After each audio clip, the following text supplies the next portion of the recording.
Hi everyone. Namaste everyone. Hello. How are you doing? Uh, Let me talk about a hidden addiction that you all have.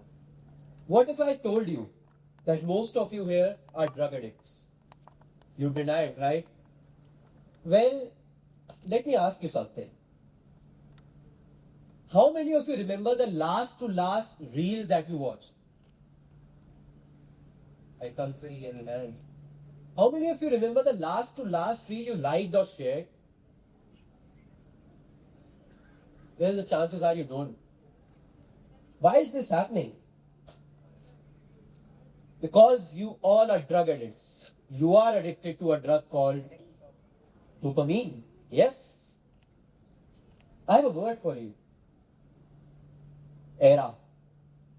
Era, as Google defines it, is a long period in history that spans for many, many years and is special for some reason. But today's Gen Zs call a period of 5 to 7 years an era. You know? I'll give you an example. How many of you know this guy? Yeah? The Bluetooth era, as many Gen Zs call it, right? But this happened like for 5, 7 years. It happened a decade ago, right? How many of you seen notifications like these on your phone? Yeah? And we suddenly go on our phones, view these filters, and become so nostalgic about it. Oh, 2 years ago, oh, 3 years ago, I saw this thing and it was special. I mean, it is just so recent. Why are we so romanticizing it, right? That's because all of you today have become dopamine junkies. Yes. How many of you have a childhood photo album? Yeah. How many of you opened it last? When was the last time you opened it? Probably you don't remember. Right? Well, why? Because it is supposed to be something that you should feel nostalgic about, right? Truly nostalgic about. But you are feeling something nostalgic about which happened like 3 years ago. The thing is, we have forgotten how to live life at 0.75x speed or 0.5x speed, or maybe live life at a complete pause. And this is the reason. You know what? Where life truly takes a pause? In a hospital bed. Yes. That's me last year in a hospital bed. I was suffering from a disease called ITP, idiopathic thrombocytopenia purpura. Yeah. It was not that tough to remember, I'll tell you. But what happens in ITP is, it's an autoimmune disease.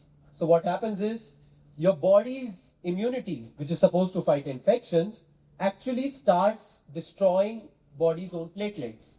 So it acts against the body.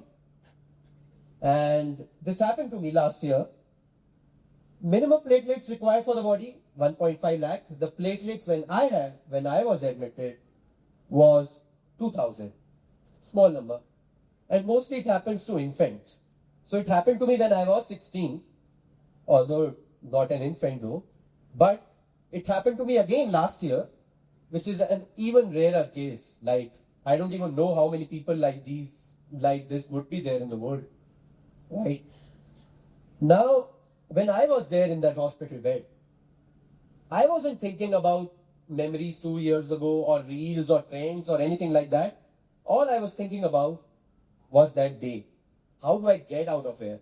When will I get out of here? And the only thing that mattered was that day.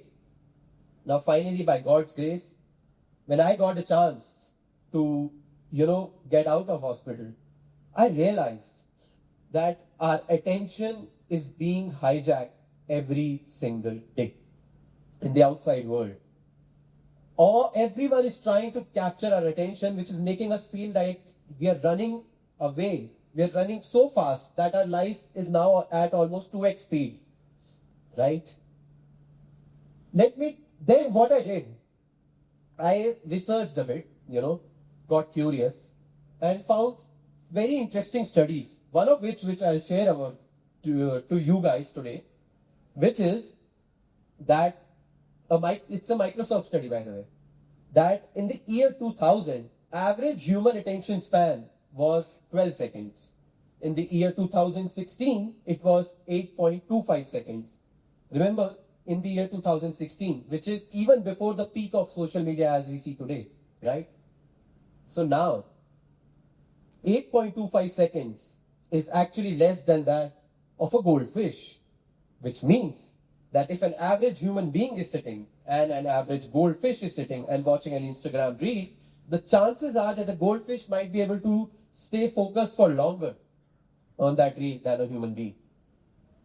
Now, the thing is, why am I talking about this, right? Why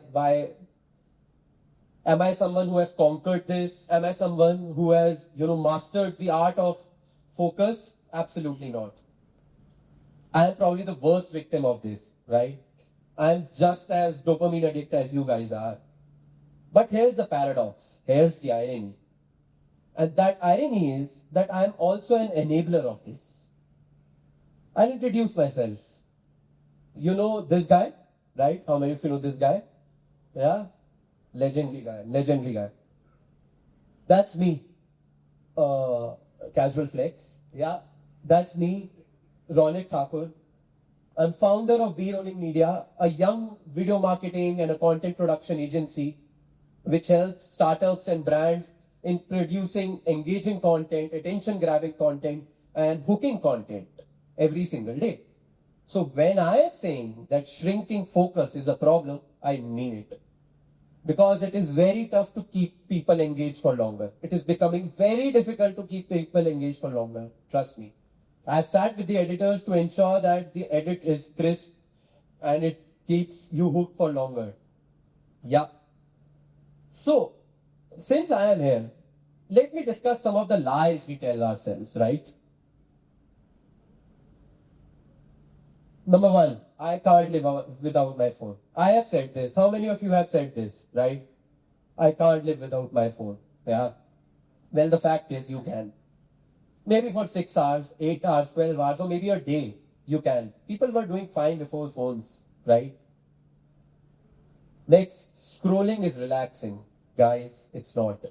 You think after a heavy day of work, you will scroll some content and you will feel relaxed. It's actually not true. Because you're consuming bite-sized content at an alarming speed, it's actually making your brain more tired. But we continue to do so. I'm just checking notifications. We have all said this. And we have all been there. That once we open notifications, we scroll it. And what do we find? 30 minutes have passed, right? That's the power of notifications. So, we are not just checking notifications. We are spending time on digital distractions. What's the solution? Well, that's a good question. Many would say, just leave social media, just leave phone completely, right? Well, that's not the solution. The answer is balance. Yes. Balance between what's real and real. Some of the things that I have done to make sure this balance happens in my life, these are not any AI generated answers, but something that I personally feel I have found in my life. Play a sport intensely. I want to focus on the word intensely. Because when you play a sport truly intensely, your focus is entirely on, scoring those runs or getting those points. When I am playing cricket or badminton, all I want to ensure is that I score as many runs as possible. For those 2 to 3 hours, I don't want to check my phone. I don't even check my phone during those times, even if it's a very important call. That's the power of playing sports intensely. Second, enjoy concerts. Oh, what a trend, yeah. Everyone is loving concerts these days. But here's the caveat. Without phones, guys. Don't go to a concert and be like the entire time. Please. I'm not against recording 1 video, 2 videos, or shooting yourselves. That's cool. But what is important is that you enjoy the music, you enjoy the vibe of the concert. That's the main point of being at a concert, not recording the entire concert on your phone, right? Let the phone die. It's different from switching off your phone and keeping aside, right? When your phone dies because you didn't charge it, can you keep it aside and don't charge it for more time, right? Can you do that? That will develop a muscle in you so that you can stay away from it, right? Obviously, don't compromise on urgent work or personal life, but something that can be done to keep this little bit in check, right? Laugh with loved ones, with your family, with your friends. What I do is, with my family and my friends, I laugh on very stupid things, especially with my friends, right? 3-4 hours, when do they pass? I have no idea. Even when someone is using phone, the other friend might tell, please stop using it, right? That ensures that you are actually in the moment, enjoying stupid laughs, right? That's real dopamine that you should get from your life. Or maybe go the photo album route. Whenever you go home next, right? Can you open the photo album that was there and relive the actual nostalgia that you were supposed to, right? The actual childhood, not from some filters on your Instagram or some other app, right? Now, the question is the attention paradox, right? Attention is the new currency, guys. We have to learn to live with it, right? I understand that we have to spend bulk of our lives in the digital world, but can we balance it out by living it in the real life? Now, the question is, how much do you do it? What do you choose? The choice will determine the quality of your life. So, the choice is yours. Thank you.